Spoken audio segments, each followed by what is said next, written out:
Very recently in January, the world commemorated Martin Luther King Jr. Day. King was the chief spokesperson for non-violent activism in the civil rights movement, which protested racial discrimination in federal and state law. Browsing through Instagram, Facebook, and even YouTube, I came across many people talking about the legacy that Martin Luther King left on the world. Even though his death was in 1968, his influence and ideas still live on in the hearts and minds of people all over the planet. Here are 6 principles and life lessons from the life of Martin Luther King. Number 1. Darkness cannot drive out darkness, only light can do that. Hate cannot drive out hate, only love can do that. This is probably one of King's most famous quotes, and it's not hard to see why. It's absolutely true. If all the hate in the world is reciprocated with hate, this will just create an endless cycle of hate and never solve any real problems. Even when it is difficult, we must learn to combat hatred with love. Number 2. An individual cannot start living fully until they can rise above the narrow confines of individualistic concerns to the broader concerns of humanity. We can get so distracted by the pace of everyday life and the endless chasing of personal goals that we often forget about humanity as a whole. True happiness arises from sharing the happiness with others, not keeping it all to yourself. This is why many people who become ultra wealthy and rich dedicate their lives to others and making the world a better place. Now, I'm not saying you should become a billionaire, but I am saying that personal gain is not the only thing that matters.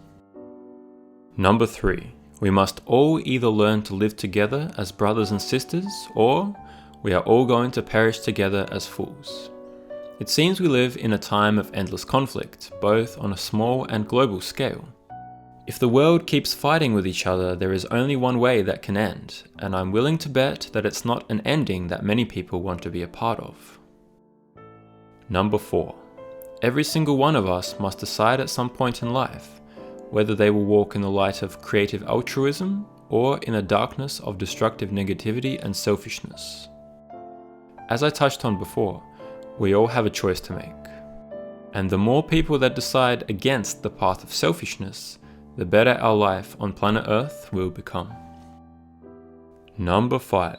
The ultimate measure of a person is not where they stand in moments of convenience and comfort, but where they stand in times of hardship and challenge. A life of convenience is easy. It's easy to watch movies all day, sit on your couch all day, easy to stand by as the fabric of society collapses. But having said that, an easy life probably won't reap any rewards. Inevitably, we will face challenges at some point in our life. How we tackle and overcome these challenges is exactly what helps us become better people. Challenges will equip us with the experience and knowledge to improve our lives and the lives of those around us.